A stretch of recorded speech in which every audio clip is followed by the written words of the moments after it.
Hello friends, Standard 9 English subject, Great Scientists 3.5 we are going to learn today. Before going to read the actual lesson, we will discuss on warming up activity. See, there are some questions asked to you. What would you like to learn about in your science period? Science is a very important subject. What would you like? तुम्हाला काय आवडतं to learn शिकायला केव्हा about in your science period विज्ञानाच्या तासाला तुम्हाला काय शिकायला आवडतं हा प्रश्न विचारलेला आहे की तुम्हाला नुसतंच केमिस्ट्रीवर लेक्चर ऐकायला आवडतं का काय प्रयोग करायला आवडतात नेमकं काय तुम्हाला आवडतं हे या ठिकाणी विचारलेलं आहे. Have you ever try to do an experiment on your own? तुम्ही आतापर्यंत स्वतः काही प्रयोग केले आहेत काय? आता आपल्याकडं प्रयोगशाळा आहे पण तुम्ही जाऊन काय तिथं कधी प्रयोग करत नाही. Have you ever try to do an experiment on your own? आणि तुम्ही स्वतः एखादा प्रयोग केला आहे का असा प्रश्न आहे. केला असेल तर यस म्हणा. If yes tell me about it. जर तुम्ही तसा काय प्रयोग केला असेल तर त्याची माहिती द्या काय केलं. देन इफ नो, जर तुम्ही असा काय प्रयत्न कधी केला नसेल तर tell me why you are never tried. की तुम्ही प्रयत्न का केला नाही कधी एखादा प्रयोग करण्याचा, म्हणजे का केला तर त्याचंही स्पष्टीकरण द्यायचं, का नाही केलं तर त्याचंही स्पष्टीकरण तुम्हाला द्यायचं आहे. The next, what would you like to learn about in your English classes? इंग्रजीच्या तासाला what would you like to learn about in your English classes? इंग्रजीच्या तासाला तुम्हाला काय शिकायला आवडतं असा एक प्रश्न या ठिकाणी तुम्हाला विचारलेला आहे. तर पुढे जाऊया आपण. ह्या सर्व प्रश्नांची उत्तरं तुम्ही लिहा आणि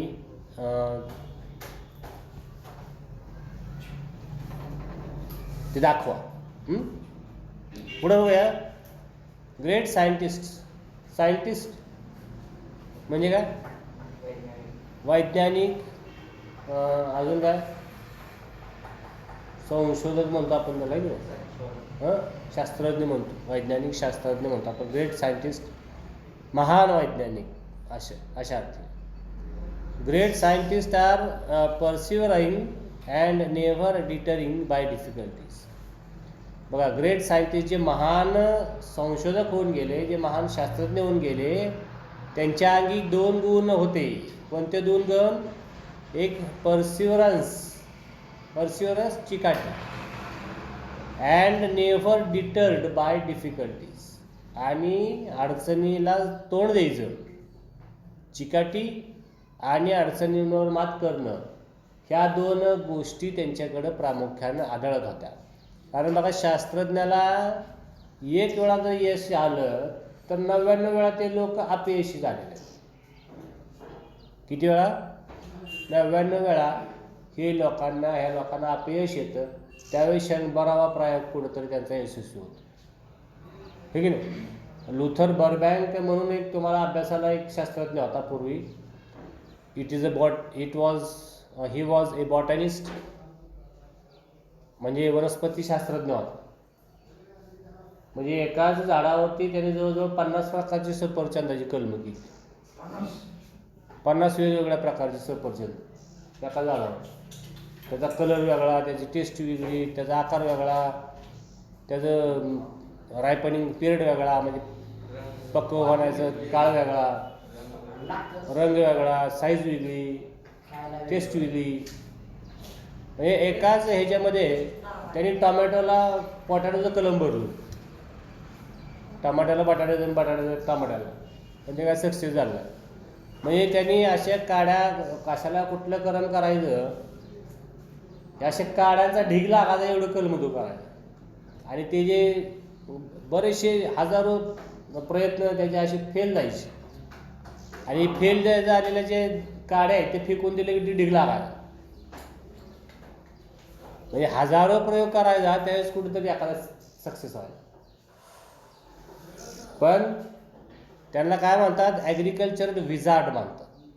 म्हणजे शेतीतला चमत्कार करणारा मनुष्य शेतीमध्ये, असं त्यांना म्हणजे लोकांनी त्यांना गौरवलं, ठीक आहे. तर अशी ही माणसं अपयशाने खचून जाणारी नसतात आणि म्हणून हे शोध लावू शकतात. आपण एखाद्या वर्षी नापास झालं की आपली शिकायची इच्छाच नसते. तुम्ही 10वीत नापास झाला की पुढे शिकूच वाटत नाही आणि शिकत बी नाही. जिथं नापास झालं तिथं बस, असं असतं ना जनरली लोकांचं. 12वीत नापास झाला बस झाला, आपल्याला काय पुढं काय आपली लायकी नाही असं आपल्याला वाटतं. तसं काय नसतं. ह्यांनी अपयशामधूनच मार्ग शोधत असतात आणि अपयशामधूनच यश मिळवत असतात. आणि म्हणून हे ग्रेट सायंटिस्ट झालेले असतात, महान शास्त्रज्ञ झालेले असतात. आपलं असं वाटतं की त्यांना अपयश वगैरे भानगड काय नसेल, त्यांच्याकडं काय करेल त्यात यशच मिळवतात, असं असतंय का? नसते. आपण इव्हन APJ अब्दुल कलामांचं जर उदाहरण घ्यायचं म्हटलं तर 3 वेळा ते अपयशी झाले यान सोडण्यामध्ये, आहे की. ज्यावेळेस यान आपण सोडलं, भारताचं जे यान सोडलं अवकाशामध्ये, तर 2-3 सेकंद राहिले की ते फॉल्ट दाखवायचं. आता सोडायचं आहे, कॉम्प्युटरचं काउंटिंग, रिव्हर्स काउंटिंग सुरू झालं, सेकंद शेवटचे सेकंद मोजतात, आहे की नाही. 60, 59, 58, 57, 56 असं मोजतात आणि 1ला स्टार्ट करायचं असतं. ती एक मिनिट आधी सिस्टममध्ये प्रॉब्लेम आहे म्हणून सांगायचं.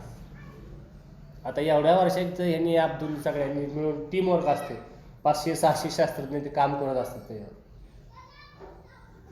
आणि ह्या टीमवर एक मेन असतं, ह्यांची देखरेखीखाली काम चालत असतं. ह्या सगळ्यांनी मिळून सगळं काम केलं असतं. शेवटी 1 मिनिट राहिला, 2 मिनिट राहिली की ती सिस्टम घोटाळा दाखवते, प्रॉब्लेम आहे, कॅन्सल करावं लागतं. परत काय प्रॉब्लेम आहे हे बघायचं, पहिल्यापासून सगळं अभ्यास करायचा, त्याला व्यवस्थित कुठं वाटतंय बाबा थोडी जरी शंका आली तिथं बघायचं आणि मग परत जोडायचं आणि परत काउंटिंग सुरू, परत त्याने सांगायचं की प्रॉब्लेम आहे. आता कुठं शोधायचं, काय प्रॉब्लेम असतो, कुठं एवढी मोठी यंत्रणा आली का बारका खेळायला, कुठं बघायचं. एकदा तर त्याने तासाच सोडला, असं त्या प्रॉब्लेम सोडा, ती समुद्रात जाऊन पडलं, समुद्रात जाऊन पडलं, गेलंच ना वर, ठीक आहे ना. परत म्हणजे खर्च मोठा असतो याला. बघा, नुसतं शास्त्रज्ञांची डोकी असून उपयोग नाही, त्यांना ज्या गोष्टी पाहिजे असतात ते उपलब्ध करून द्यायची जबाबदारी शासनाची असते, गव्हर्नमेंटची असते. म्हणजे गव्हर्नमेंटला पण तेवढा विश्वास पाहिजे त्यांच्या टीमवर की हे काहीतरी करू शकतील, काहीतरी आपल्याला ॲडव्हान्स टेक्नॉलॉजी देऊ शकतील, तर ते करतात, आहे की नाही. म्हणजे हजारो कोटी ह्याच्यावर खर्च येतो आणि मग त्या फील्डमधली सगळी तज्ज्ञ मंडळी आणून एकत्र त्यांच्याकडनं काम करून घ्यायचं असते. आणि मग एखादा जरी मेळ हा बसला की मग झालं, असं होतं, आहे की नाही. आणि मग शेवटी आपण ते यान सोडण्यामध्ये किंवा अण्वस्त्र बनवण्यामध्ये यशस्वी होतो. म्हणजे हे काही असं समजायचं नाही की आधी डोक्यात केलं, एखादी यंत्र तयार केली, आहे की नाही. आपण विमानात उडायचं ठरवलं, विमान तयार केला की उडलं लगेच हवेत, हे असं होतं का? नाही होत. ते जॉन राईट्स बंधूंनी जे विमान बनवलं त्यांना आधी स्वप्न पडायची की पक्षी कसा उडत असेल तर, हे की नाही. मग पक्षाच्या रचनेनं आपल्याला उडता येईल का? आपल्याला तर पंख नाही, आपण उडू शकत नाही. पण असं एखादं यंत्र बनवू शकतो का आपण की जे हवेमध्ये उडत. मग त्यांनी ती आयडिया ॲप्लिकेबल करायची ठरवली, म्हणजे त्याच्यावर काम करायचं ठरवलं, बघू काय होतंय. मग त्याला त्या एखादं यंत्र घेतलं, त्याला पंख लावली, मग ते पक्षाचं डिझाईन समोर आलं. बघा विमानाची रचना कशी असते, आकार कसा आहे, पक्षासारखा आहे हे की नाही. म्हणजे नॅचरल गोष्टीतनंच आकार त्याने घेतला, मग त्याला मग त्याच्या पंखच्या जागी फॅन लावले हे की नाही. मग इंजिन लावलं, सगळ्या गोष्टी ब्रेक लावलं, सगळ्या चाकं लावली, एक एक एक एक गोष्टी लावत गेल्यानंतर 10 वेळा विमान पडलं त्यांचं उडायच्या आधीच आणि शेवटी मग उडलं. त्यासाठी जे काही कष्ट त्यांना घ्यावे लागले, जो काही खर्च त्यांना करावा लागला, ह्या गोष्टी नक्कीच आपल्यासाठी बोध आहे. ह्या गोष्टीतून आपण शिकायचं की अपयश मिळाल्यानं खचून जायचं नसतं. तर पुढं ते एक स्टेपिंग स्टोन म्हणा, त्याला आपण एक पायरी समजायचं. बघा एखादा घिसाडी ज्यावेळेस एखादी लोखंडाची वस्तू तोडत असतं, त्यावेळेस ते काही एखाद घावा तुटतं का? नाही तुटत. त्याला 10 वेळा ठोका मारावा लागतो, 10 वेळा ठोक्याने तुटतं हे की नाही. मग आधीचे 9 बेकार गेले का? नाही, आधीचे 9 ठोके पडले म्हणून ह्या 10वीला तुटलं. म्हणजे आधीचे 9 ठोके तेवढेच महत्त्वाचे असते जेवढा 10वा ठोका महत्त्वाचा आहे. लक्षात येते का? ते 9 पडले म्हणून 10व्याला लागला हे की नाही, आणि मग 10व्या प्रयत्नामध्ये तो यशस्वी झाला. तर ह्या गोष्टी आपण शिकायच्या. Michael Faraday is regarded as one of the most distinguished scientists and inventors of modern times, and his work on electricity is still a subject of study in the form of Faraday's law. बघा, Michael Faraday या शास्त्रज्ञाबद्दल आपण आज माहिती घेणार आहोत की हा कोण आहे. Michael Faraday is regarded one of the most distinguished scientist. म्हणजे जे काही महान शास्त्रज्ञ होऊन गेले, त्या महान शास्त्रज्ञापैकी मायकल फॅराडे हे एक नाव. अँड इन्व्हर्टर म्हणजे संशोधक ऑफ मॉडर्न टाइम्स, म्हणजे भारतीय म्हणण्यापेक्षा आधुनिक काळातला हा एक खूप नावाजलेला असा शास्त्रज्ञ होऊन गेला. And his work on electricity, कशावरती काम केलं त्यांनी? इलेक्ट्रिसिटीमध्ये, विजेवरती. आणि आजही आपण त्यांचा अभ्यास जो आहे फॅराडेज लॉ म्हणून अभ्यासतोय. आपण विज्ञानामध्ये तुम्ही अभ्यास नाही करायचा, अभ्यासाल पुढं फॅराडेचा नियम, विजेवरती फॅराडेचा नियम काय आहे हे आपल्याला, म्हणजे त्यांनी नियम बनवले. आता नियम कधी बनतो? एखादी गोष्ट, एखादं तुमचं म्हणणं असेल तर ते म्हणणं पूर्ण जगाने स्वीकारायला पाहिजे, तो नियम बनतो. तर त्याला लॉ म्हणतात.